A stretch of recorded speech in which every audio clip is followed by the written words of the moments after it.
कहानी की शुरुआत एक ऐसी भयानक लड़ाई से होती है जो हर दिन हजारों जिंदगियां निगल रही थी। माना जाता है कि साल 2015 में पहली बार एलियंस ने धरती पर कदम रखा और आते ही इंसानों का सफाया शुरू कर दिया। ये कोई साधारण दो पैरों वाले जीव नहीं थे जिन्हें आसानी से हराया जा सके, बल्कि ये थे बेहद खतरनाक हाईटेक राक्षस जिनके सामने इंसानी हथियार पूरी तरह बेकार साबित हो रहे थे। हालात इतने बिगड़ चुके थे कि दुनिया भर के देश अपनी आपसी दुश्मनियां भूलकर एक साथ आए और इन एलियंस के खिलाफ एक संयुक्त सेना बनाई। इसी सेना के लिए लोगों को भर्ती करने की जिम्मेदारी थी मेजर विलियम केज की, जिसने लोगों को तैयार करने के लिए कई बार सच को तोड़ मरोड़ कर पेश किया। जब मैदान में रोज हजारों सैनिक मारे जा रहे थे, तब आम लोगों को यही बताया जा रहा था कि नुकसान बहुत कम हुआ है, और जब भी किसी एक एलियन को मार गिराया जाता, मीडिया उसे ऐसे दिखाता जैसे कोई बहुत बड़ी जीत हासिल हो गई हो। हर छोटी सफलता को जश्न में बदल दिया जाता था, लेकिन सच्चाई इससे बिल्कुल उलट थी। असल में इंसान रोज इस जंग में हार रहे थे। इसी बीच एक दिन मेजर विलियम केज को अचानक लंदन बुलाया गया, एक बेहद अहम मीटिंग के लिए। वहां उसकी मुलाकात जनरल ब्राइगम से होती है। जनरल साफ शब्दों में कहता है, मेजर, हम ये लड़ाई हार रहे हैं। बहुत से सैनिक मारे जाएंगे और जब सब खत्म होगा और उनके शव घर लौटेंगे तो जनता किसी न किसी को जिम्मेदार ठहराएगी। मैं नहीं चाहता कि वो उंगली मेरी तरफ उठे, इसलिए कल तुम खुद जंग के मैदान में जाओगे और लोगों को वहीं से सच्चाई दिखाओगे। तुम्हारी फिल्म यूनिट पहले से तैनात है, तुम लड़ाई के बिल्कुल बीच में रहोगे और ये पूरी जिम्मेदारी अब उसी के कंधों पर डाल दी जाती है। लेकिन विलियम, जो अंदर से सबसे बड़ा डरपोक था, तुरंत विरोध करता है। वो कहता है, मैं ही क्यों जनरल, आप मेरी जगह किसी और को भेज सकते हैं। सच्चाई ये थी कि विलियम को इतनी ऊंची पोस्ट इसलिए दी गई थी क्योंकि सरकार को एक ऐसे इंसान की जरूरत थी जो कैमरे के सामने खड़े होकर जनता को आसानी से गुमराह कर सके।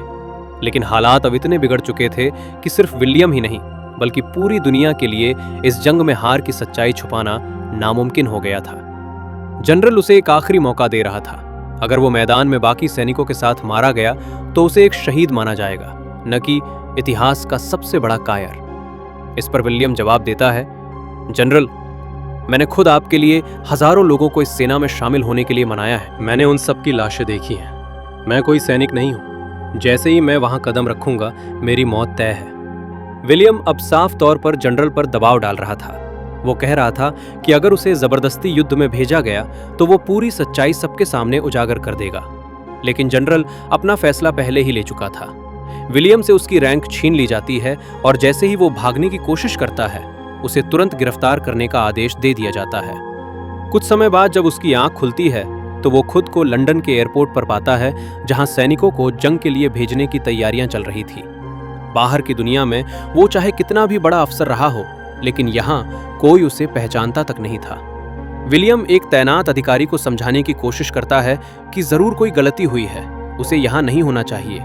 वो अपने सीनियर अफसरों से बात करना चाहता है, लेकिन फेरेल उसे बीच में ही रोक देता है और कहता है, तुम बहुत ज्यादा बोलते हो, शायद कोई गड़बड़ हो गई है, मैं तुम्हें फोन तक पहुंचा देता हूं। विलियम ने राहत की सांस ली और उसकी मदद के लिए शुक्रिया अदा किया, लेकिन कुछ ही पलों में उसे एहसास हो गया कि रास्ता फोन की तरफ नहीं जा रहा था। वो घबराकर पूछता है, तुम मुझे आखिर ले कहां रहे हो? तभी फेरेल उसके सामने चिल्लाता है और कहता है, ऑर्डर साफ है, लिखा है कि तुम भागने की कोशिश कर रहे हो और कल होने वाली लड़ाई से बचने के लिए हर मुमकिन तरीका अपनाओगे। उसी पल विलियम समझ जाता है कि वो बुरी तरह फंस चुका है और अब उसे बचाने वाला कोई नहीं है। इसके बाद उसे हिरासत में ले लिया जाता है और उन सैनिकों के पास पहुंचा दिया जाता है जिनके साथ उसे अगले दिन जंग के मैदान में उतरना था। वहां फेरेल उन्हें ताश खेलते हुए पकड़ लेता है, जो इस जगह पर सख्त मना था, और तुरंत सख्त आदेश दे देता है। सजा के तौर पर उन्हें सूखी पत्तियां चबाने का आदेश दिया जाता है। इसके बाद फेरेल सबके सामने कहता है, विलियम केज अब तुम्हारा नया साथी है। लगता है इसे अब भी यही भ्रम है कि इसे यहां नहीं होना चाहिए। मैं चाहता हूं कि तुम लोग इसके दिमाग से ये गलतफहमी निकाल दो, और अगर ये भागने की कोशिश करे तो मेरी तरफ से तुम्हें पूरी छूट है। वो सच में ऐसा कर सकता था। विलियम ने कभी सपने में भी नहीं सोचा था कि एक दिन उसे उसी गड्ढे में उतरना पड़ेगा जिसे वो सालों से दूसरों के लिए खोदता आया था। उसने हजारों लोगों को जंग में झोंक दिया था, लेकिन हैरानी की बात यह थी कि उसे खुद कुछ भी नहीं आता था। न उसे हथियारों की समझ थी, न ही उसने कभी कोई सैन्य ट्रेनिंग ली थी। इसी दौरान ग्रिफ नाम का एक सैनिक उसकी मदद करता है और उसे उसकी लड़ाकू वर्दी पहनाता है। नीचे उतरने से पहले वो उसे सुरक्षा लॉक हटाने के लिए कहता है, लेकिन विलियम को जरा भी अंदाजा नहीं था कि वो लॉक कैसे खोला जाता है। मजबूरी में वो दूसरों से मदद मांगता है, लेकिन सच ये था कि वो ताला खोलना इतना आसान था कि सबको लगा विलियम मजाक कर रहा है। इसी वजह से किसी ने भी उसकी मदद नहीं की। जहाज में चढ़ते वक्त भी विलियम एक बार फिर भागने की कोशिश करता है, लेकिन उसे तुरंत पकड़ लिया जाता है। इसके बाद सबको दोबारा जहाज में बैठाया जाता है और उन्हें फ्रांस की तरफ रवाना कर दिया जाता है। पूरे रास्ते सैनिक विलियम की हालत का मजाक उड़ाते रहते हैं। कोई तंज कसते हुए कहता है, मुझे तो विलियम की वर्दी में एक लाश दिखाई दे रही है। विलियम आखिरी बार उनसे पूछता है, कोई तो बता दो, ये ताला आखिर खोलते कैसे हैं? लेकिन उसी पल जहाज का हैच खुल जाता है और फेरेल एक एक करके सबको नीचे उतारने लगता है। वो सबको बिना रुके कूदने का आदेश देता है। अभी उनके ताले खुले भी नहीं होते कि अचानक जहाज पर हमला हो जाता है और देखते ही देखते कई सैनिक वहीं मारे जाते हैं। विलियम अपनी आंखों के सामने लोगों को एक एक करके गिरते हुए देखता है। चारों तरफ अफरा तफरी मची होती है। मौत उसके बिल्कुल सामने खड़ी होती है। नीचे उतरते ही बाकी मरते सैनिकों के साथ जाने से पहले वो जल्दी से रस्सी काट देता है और जमीन पर आ गिरता है। कुछ देर बाद जब उसे होश आता है तो वो खुद को सीधे जंग के मैदान के बीचों बीच पाता है। उसका एक साथी दोबारा लड़ाई में लौटने पर खुशी जाहिर करता है, लेकिन अगले ही पल एक गिरते हुए विमान के नीचे आ जाता है। विलियम देखता है कि एक और जहाज सीधा उसकी तरफ आ रहा है। वो पूरी ताकत लगाकर दौड़ता है और किसी तरह अपनी जान बचा लेता है। तभी उसकी नजर रीता फ्रैट्स्की पर पड़ती है, वही सैनिक जिसे सबसे बहादुर मानते हैं। लेकिन कुछ ही पलों में वो भी उसकी आंखों के सामने मारी जाती है। डर के मारे विलियम पीछे हटने लगता है, लड़ाई से दूर भागने की कोशिश करता है, लेकिन फेरेल उसे पकड़ लेता है और चिल्लाकर कहता है, गलत दिशा में जा रहे हो दोस्त, दुश्मन हमारे सामने है। घबराया हुआ विलियम एक बार फिर सीट बेल्ट खोलने के बारे में पूछता है, लेकिन जवाब में वे उसे धक्का देकर आगे बढ़ जाते हैं। सभी को यही लगता है कि एलियंस सामने से हमला कर रहे हैं, लेकिन विलियम को साफ दिखाई देता है कि असली खतरा उनके पैरों के बिल्कुल पास है। वो पूरी ताकत से चिल्लाकर सबको चेतावनी देने की कोशिश करता है, लेकिन तब तक बहुत देर हो चुकी होती है। एक ही पल में सब कुछ खत्म हो जाता है। किसी तरह विलियम अपना सुरक्षा लॉक खोल पाता है और आसपास मौजूद एलियंस को गिरा देता है। उसे लगता है कि अब खतरा टल गया है, लेकिन असली मुसीबत तो अभी सामने आनी बाकी थी। तभी उसके सामने एक अलग तरह का एलियन आता है, नीले रंग का, बाकी सबसे कहीं ज्यादा विशाल और ताकतवर। उसी पल विलियम समझ जाता है कि इसे गोलियों से रोका नहीं जा सकता। बिना एक सेकंड गवाए वो पास पड़ी विस्फोटक डिवाइस उठा लेता है। जैसे ही वो एलियन उस पर झपटता है, एक जबरदस्त धमाका होता है। वो जीव उसी धमाके में पूरी तरह खत्म हो जाता है, लेकिन उस विस्फोट की चपेट में आकर विलियम भी अपनी जान गंवा देता है। एलियन का खून उस पर गिरता है, जो किसी खतरनाक रासायनिक पदार्थ की तरह असर करता है और वहीं उसकी मौत हो जाती है। लेकिन अगले ही पल विलियम अपनी आंखें खोलता है और हैरानी से पाता है कि वो फिर उसी जगह लौट आया है जहां से सब कुछ शुरू हुआ था। उसे लगता है कि शायद ये कोई डरावना सपना है। तभी उसके सामने फिरेल आता है और बिल्कुल वही बातें दोहराने लगता है जो उसने पहली मुलाकात में कही थी। इस बार विलियम उससे कोई बहस नहीं करता, क्योंकि सब कुछ इतना हूबहू दोहराया जा रहा होता है कि वो खुद तय नहीं कर पा रहा होता कि ये सपना है या हकीकत। वो बस इतना पूछता है, आज कौन सा दिन है? इस पर फिरिल हंसते हुए जवाब देता है, तुम्हारे लिए कयामत का दिन। इसके बाद वो जे नाम की टीम से विलियम का परिचय कराता है। विलियम चारों ओर देखता है, सब कुछ बिल्कुल वैसा ही है, कुछ भी बदला हुआ नहीं था। अब उसे पूरा यकीन हो चुका था कि ये सब दोबारा हो रहा है। अगले दिन उसे फिर वही वर्दी पहनाई जाती है जो उसे जंग में पहननी थी, लेकिन इस बार विलियम समझदारी दिखाता है और पहले ही अपना सीट बेल्ट खोल लेता है। इसके बाद उन्हें एक बार फिर फ्रांस की ओर ले जाया जाता है। विलियम को अंदर से महसूस हो रहा होता है कि कुछ बहुत गलत होने वाला है, और वही होता है। दोबारा हमला होता है जिसमें ज्यादातर सैनिक मारे जाते हैं। उसी पल विलियम समझ जाता है कि अगर कुछ नहीं बदला गया तो सब लोग बिल्कुल उसी तरह मारे जाएंगे जैसे पिछली बार हुए थे। इसलिए वो उस सैनिक को बचाने की कोशिश करता है जो पहले जहाज के पहियों के नीचे आ गया था, लेकिन उसे बचाने की कोशिश में विलियम खुद अपनी जान गंवा देता है। और फिर एक बार फिर वो उसी जगह लौट आता है जहां से सब कुछ शुरू हुआ था। अब विलियम पूरी तरह समझ चुका था कि वो एक टाइम लूप में फंस गया है। हर बार जब उसकी मौत होती है, दिन फिर से शुरू हो जाता है। इसके बाद वो दोबारा जंग के मैदान में उतरता है, लेकिन इस बार उसके अंदर डर नहीं होता। इस बार वो रीटा को बचाने की कोशिश करता है, जिसे पिछली बार वो नहीं बचा पाया था। मगर इस कोशिश में वो खुद बुरी तरह घायल हो जाता है। वो रीटा से मदद मांगता है, लेकिन मदद करने के बजाय रीटा उसकी जैकेट से बैटरी निकाल लेती है और उसे वहीं छोड़ देती है, ताकि चक्र फिर से शुरू हो सके। विलियम एक बार फिर मर जाता है और टाइम लूप दोबारा चालू हो जाता है। अब वो पूरी तरह टूट चुका होता है। वो हर मुमकिन कोशिश करता है कि फेरेल और बाकी सैनिकों को जंग में जाने से रोक सके, क्योंकि वो जान चुका था कि चाहे वो कुछ भी कर ले, उनकी मौत तय है। वो उन्हें चेतावनी देता है, आप सबकी जान खतरे में है। लेकिन उसकी बात सुनकर सब यही समझते हैं कि वो अपना मानसिक संतुलन खो चुका है। जंग पर जाने से पहले वे उसके मुंह पर टेप चिपका देते हैं। विलियम पूरी ताकत से चिल्लाने की कोशिश करता है, सबको चेतावनी देता है कि विमान फटने वाला है, लेकिन हर बार की तरह इस बार भी कोई उसकी बात नहीं सुनता। इसके बाद वो एक बार फिर रीटा के पास पहुंचने की कोशिश करता है, इस उम्मीद में कि शायद वही उसे समझ पाए। लेकिन उससे पहले कि वो उसके पास पहुंचे, वो अलग अलग हालात में मारा जाता है। हर मौत के साथ वही सब दोहराया जाता है। दिन फिर से शुरू हो जाता है। आखिरकार अनगिनत कोशिशों के बाद वो रीटा तक पहुंच ही जाता है। इस बार वो एलियनों से इतनी कुशलता और ताकत से लड़ता है कि रीटा समझ जाती है कि वो कोई साधारण सैनिक नहीं है। वो उससे कहती है कि अगली बार जब वो जागे तो सीधे उससे मिलने आए। उसी दौरान एक धमाका होता है और टाइम लूप एक बार फिर शुरू हो जाता है। विलियम ये पूरा सीन सैकड़ों बार जी चुका होता है, इसलिए इस बार वो फैसला करता है कि लड़ने या भागने के बजाय वो सबके साथ दोस्ती बनाएगा। वो हर किसी के बारे में ढेर सारी बातें जान चुका था और उसी जानकारी के सहारे सबको हैरान कर देता था।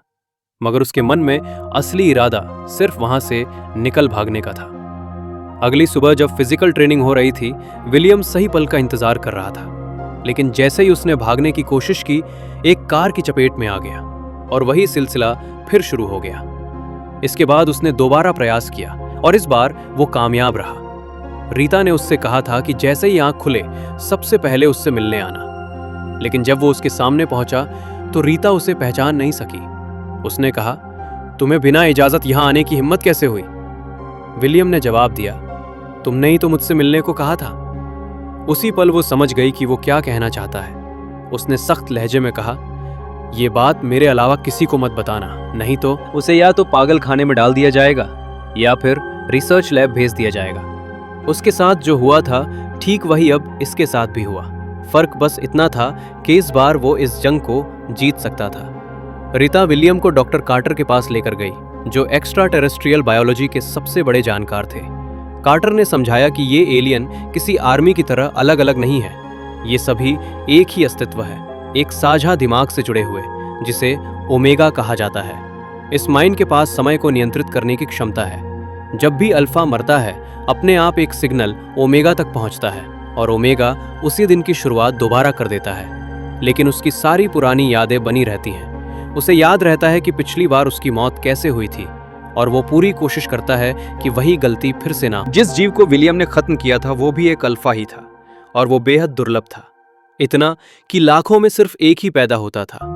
जब उस प्राणी का खून विलियम के शरीर पर गिरा तो उसके भीतर भी वही शक्ति आ गई जैसी ओमेगा के पास थी, समय को फिर से शुरू करने की ताकत। विलियम ने सवाल किया कि अगर इंसान सच में इस दुश्मन को हरा ही नहीं सकते तो आखिरी जंग जीतने का मतलब क्या है?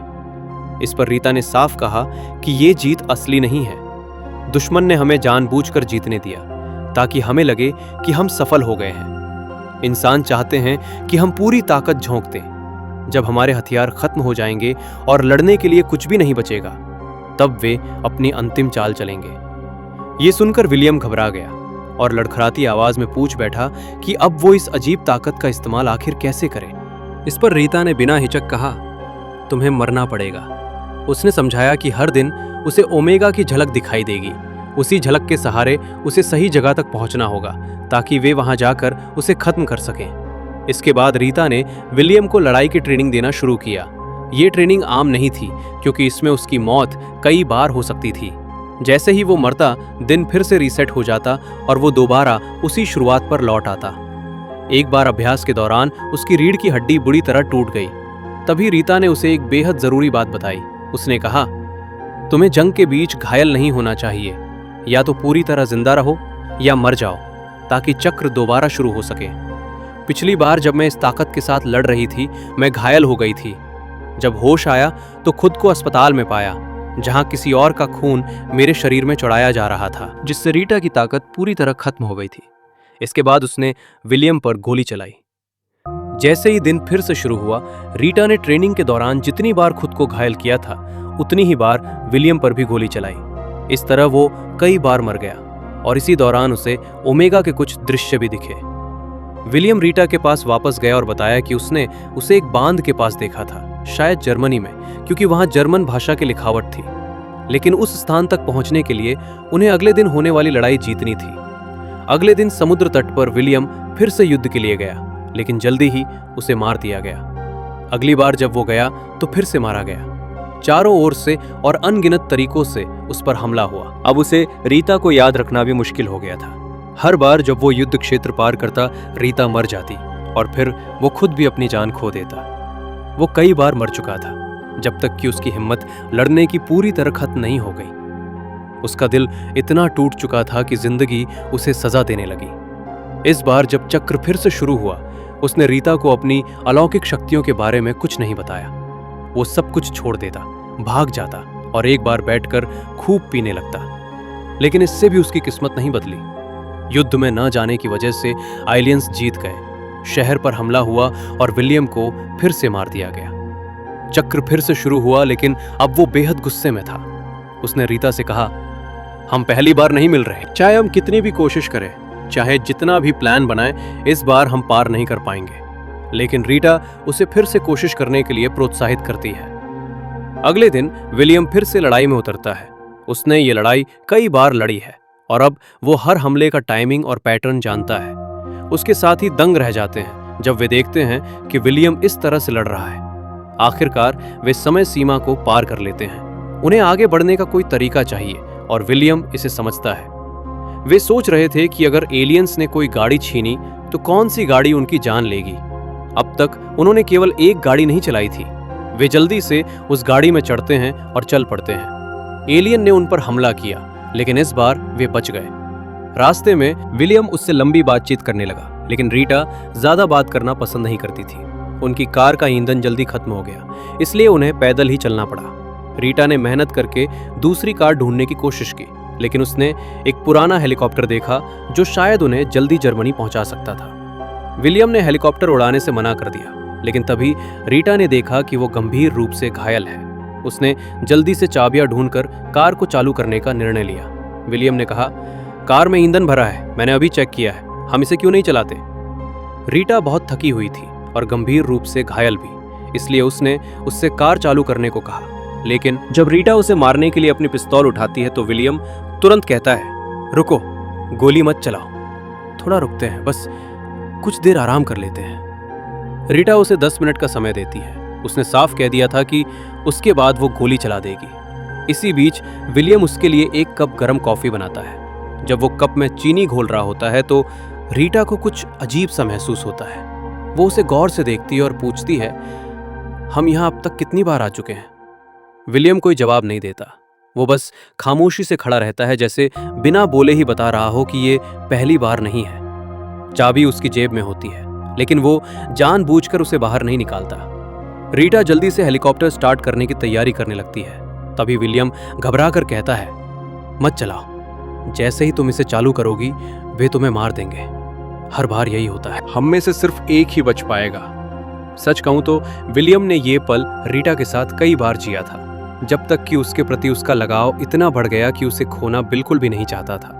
जो भी हो, उनमें से केवल एक ही आगे बढ़ सकता था, लेकिन रीटा उसकी बात नहीं सुनती और हेलीकॉप्टर उड़ाने लगती है। फिर एलियन उन पर हमला कर देते हैं। इस बार भी विलियम उसे बचा नहीं पाता और सब कुछ फिर से शुरू हो जाता है। विलियम फिर से रीटा के पास लौटता है, लेकिन इस बार वो बिना कुछ कहे चला जाता है। फिर वो अकेले ही जंग में उतरता है। उसका गुस्सा इतना ज्यादा था कि उसने किसी को भी बचाने की कोशिश नहीं की। उसका एक ही उद्देश्य था, ओमेगा को ढूंढना और सब खत्म करना।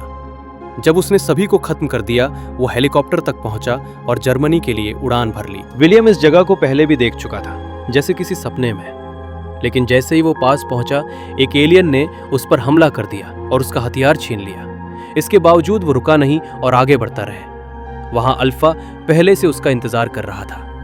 विलियम के पास कोई और विकल्प नहीं बचा तो उसने अपनी जान लेने का फैसला किया, लेकिन अल्फा ने उसे ऐसा करने से रोक दिया और उसे बुरी तरह घायल कर दिया। विलियम का खून तेजी से बह रहा था। अगर वो जल्दी नहीं मरता तो दिन को दोबारा शुरू करने की उसकी ताकत खत्म हो जाती। अल्फा उसे रोकने की पूरी कोशिश करता रहा, लेकिन आखिरकार विलियम पानी में डूब गया और सब कुछ फिर से शुरू हो गया। इसके बाद विलियम ने कार्टर को बताया कि ओमेगा उस जगह पर नहीं था जहां उसे होना चाहिए था। उसने समझ लिया कि जो भी विजन उसे दिखाए गए थे वे सब एक चाल थे, ताकि उसकी ताकत उससे छीन ली जाए। कार्टर ने गंभीर आवाज में कहा, अब सिर्फ एक ही रास्ता बचा है, लेकिन वो लगभग नामुमकिन है। एक ट्रांसमीटर तैयार किया गया था। अगर इसे अल्फा पर लगाया गया तो वो सीधे ओमेगा से जुड़ जाता और उनकी लोकेशन पूरी तरह सटीक हो जाती। लेकिन समस्या ये थी कि अभी केवल एक नमूना मौजूद था, जिसे जनरल ने अपने पास रख लिया था। फिर विलियम रीटा के साथ व्हाइट हॉल पहुंचा। ये जगह बेहद कड़ी सुरक्षा वाली थी, इसलिए जब भी उन्हें रोका गया विलियम फिर से प्रयास करता। अब उसे समझ आ गया था कि बिना रुके कैसे अंदर जाना है। वे जनरल के ऑफिस में पहुंचे और हथियार की नोक पर उन्हें बैठने का आदेश दिया गया। जनरल ने ठीक वैसा ही किया। विलियम ने विस्तार से समझाया कि अगले क्षण इस कमरे में क्या क्या होने वाला है, लेकिन ये सब उस जिद्दी जनरल को प्रभावित करने के लिए काफी नहीं था। चाहे कुछ भी हो, जनरल उन्हें डिवाइस कभी नहीं देगा। रीटा ने साइकिल फिर से चलाने के लिए अपनी पिस्टल उठाई, लेकिन विलियम ने उसे गोली चलाने से रोका। उसने फिर से कोशिश की और इस बार जनरल ने हार मान ली और उन्हें डिवाइस दे दिया। वे पहले कभी इतनी दूर नहीं पहुंचे थे, लेकिन सोचने का समय नहीं था, वरना वे पकड़े जाते। रीटा ने उसे चेतावनी दी और सब कुछ फिर से शुरू हो गया। इस बार वे कार से भागने की कोशिश कर रहे थे, लेकिन विलियम उस डिवाइस से जुड़ गया जिसमें अल्फा की शक्ति भी थी। जैसे ही कनेक्शन हुआ, डिवाइस खुद ही उसे ओमेगा तक ले गया, जहां वे उसे पकड़ लेते हैं। वो दावा करता है कि वो पेरिस में है, लेकिन भागने से पहले विलियम को गोली लगती है और उनकी कार दुर्घटनाग्रस्त हो जाती है। जब वो होश में आता है तो पता चलता है कि विलियम को किसी और का खून ट्रांसफ्यूज किया गया था, जिससे उसकी शक्तियां कमजोर हो गई। रीटा उसके पास आई और उसे मारने वाली थी, लेकिन विलियम ने उसे चेतावनी दी कि अब वो दिन को वापस नहीं ला सकता। इस बार सब कुछ खत्म हो गया। वे दोनों साथ में भाग गए और उनके पास ओमेगा को रोकने के लिए केवल 3 घंटे बचे थे। इसका मतलब था कि उन्हें पेरिस पहुंचने के लिए कोई विमान चाहिए और लड़ाई में मदद के लिए कुछ सैनिक भी चाहिए थे। विलियम कुछ लोगों को जानता था, लेकिन उन्हें मनाना आसान नहीं था। उसने पूरी कोशिश की कि वे समझ जाएं कि वो भविष्य से आया है और कि कल उनकी मौत निश्चित है, लेकिन उनमें से कोई भी उसकी बात पर भरोसा नहीं कर रहा था। विलियम को पता था कि ऐसा ही होगा, इसलिए उसने रीटा को अपने साथ रखा।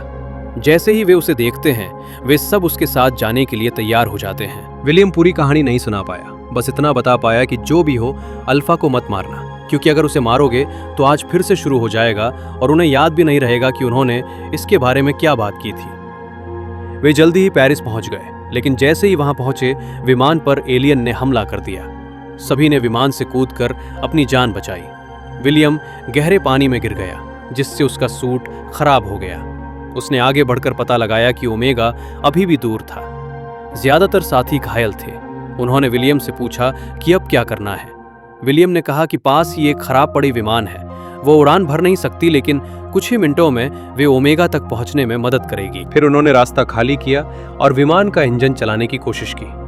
ग्रिफ, जिसकी टांग में चोट लगी थी, वही मदद के लिए रुकने का फैसला करता है।